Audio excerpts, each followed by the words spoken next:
Mon Seigneur et mon Dieu, je crois de tout mon cœur que tu es ici, que tu me vois, que tu m'entends. Je t'adore, à genoux devant toi. Je te demande le pardon de mes péchés et ton aide pour faire de mon mieux ces moments de prière. Marie, ma mère immaculée, Saint Joseph, tous les saints et mon ange gardien, intercédez pour moi. Bonne Toussaint, la fête de tous les saints anonymes. Des héros anonymes, des saints dont certains sont peut-être plus saints encore que ceux qui ont été déclarés comme tels par l'Église. Saint José Maria, par exemple, disait qu'il était persuadé que dans le ciel, dans la première rangée, si on veut imaginer le ciel comme ça, comme si c'était un grand stade,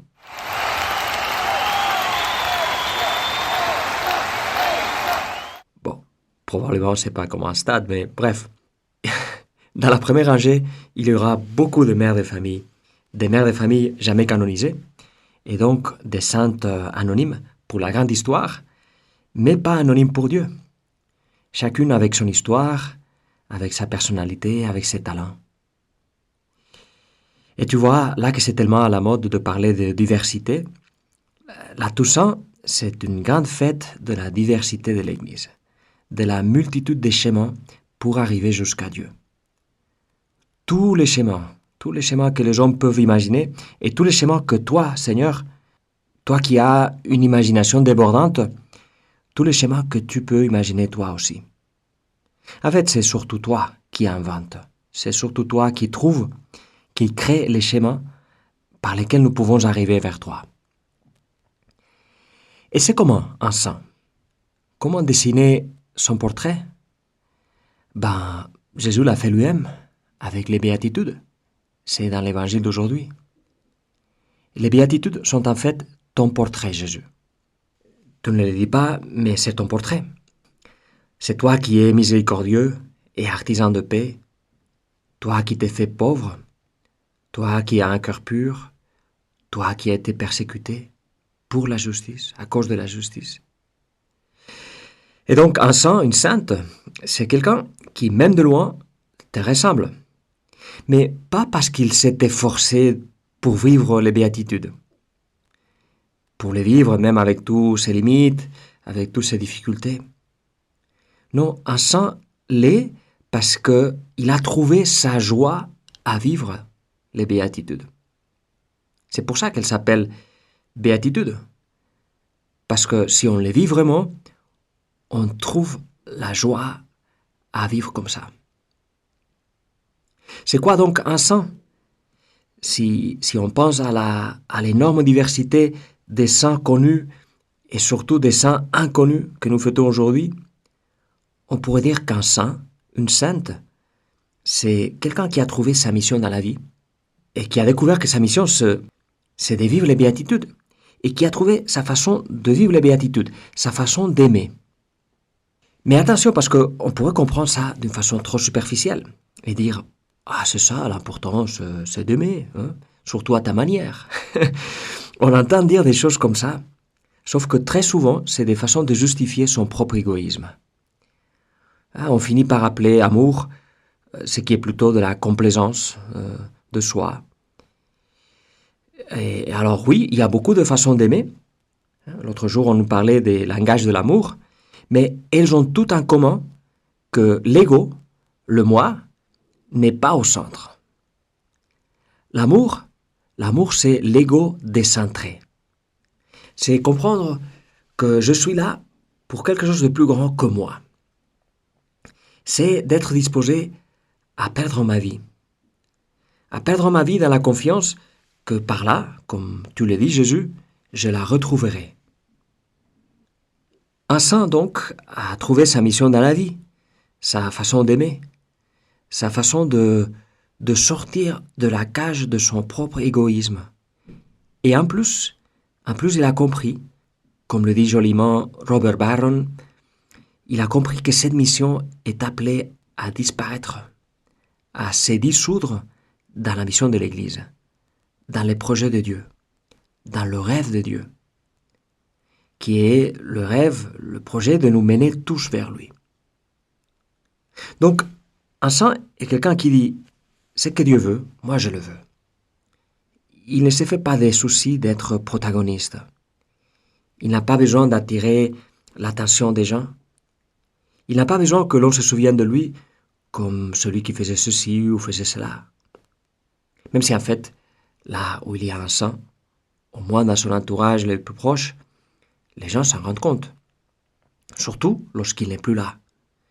Les gens se disent, ah, il nous manque celui-là. Elle nous manque celle-là.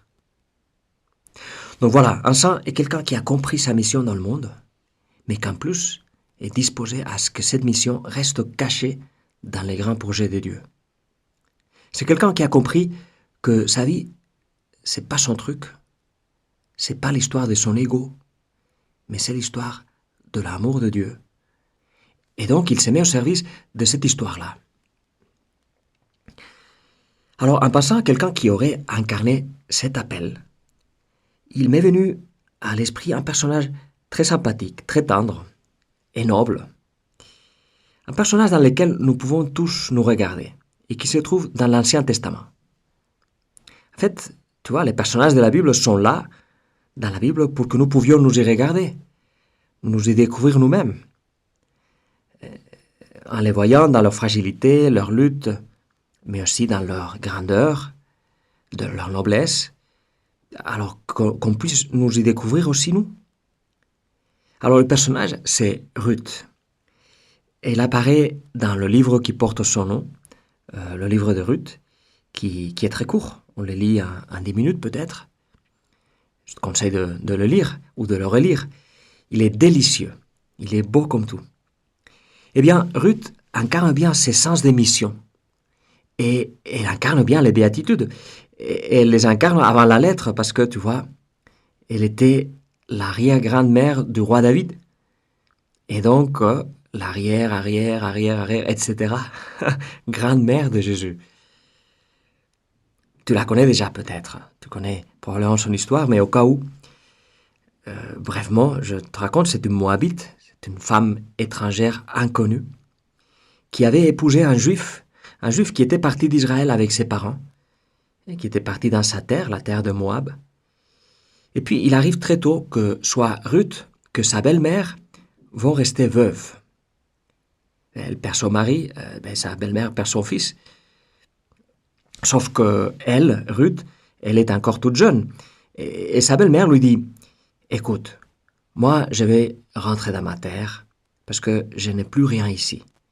Mais toi, reste là. Tu vas te trouver un mari. Tu refais ta vie. Mais Ruth, par un sens de fidélité, de loyauté à sa belle-mère, en sachant aussi qu'elle aura besoin d'un soutien, elle lui dit non. Elle lui dit, ne me force pas à t'abandonner et à m'éloigner de toi, car où tu iras, j'irai. Où tu t'arrêteras, je m'arrêterai. Ton peuple sera mon peuple, et ton Dieu sera mon Dieu. C'est fort comme décision. Elle aurait pu parfaitement choisir de refaire sa vie, mais elle décide de lier son destin à celui de sa belle-mère, et elle le fait avec une grande liberté. Où tu iras, j'irai. Où tu t'arrêteras, je m'arrêterai. Ton peuple sera mon peuple, et ton Dieu sera mon Dieu. Si on devait faire un ranking des phrases les plus belles de la Bible, moi je la mettrais assez haut. Ruth ne pense pas à elle-même, elle ne pense pas à se réaliser, à vivre sa vie. Elle s'est dit, voilà, la vie m'a porté par ici, par ces chemins douloureux, et maintenant ma place est ici. Moi je vais là où tu iras. C'est une belle expression de fidélité à laquelle elle n'était pas obligée.